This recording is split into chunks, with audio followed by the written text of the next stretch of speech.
Hi, today we're going to talk about ductwork design and a bad design. Here's our air handler and our ductwork. See, it goes up and goes through the ceiling. This is a 2.5 ton system in a 1,200 square foot house. Right there is one of our supply vents.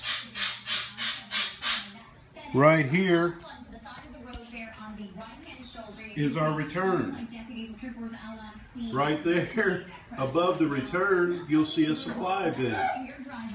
Over here, close to the return, you'll see another supply vent.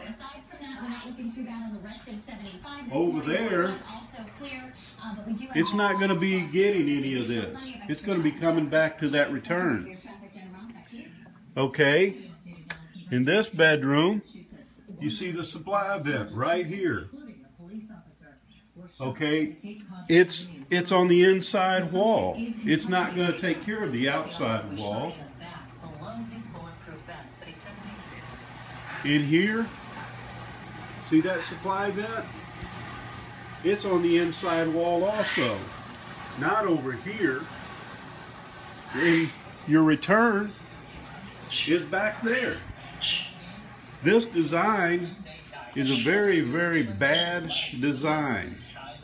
It's not going to cool the house properly. You're going to have hot spots in it. It's just not going to work. You should cover the outside walls, or at least put it in the center of the room, or offset in the center.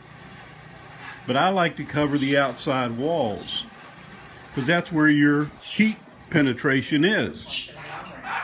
Your heat loss and heat gain. But the way that it's set up,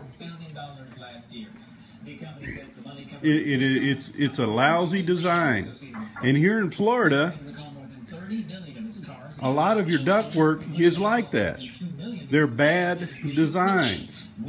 Whenever you're getting somebody to put your system in or do your ductwork, make sure they know how to design a system.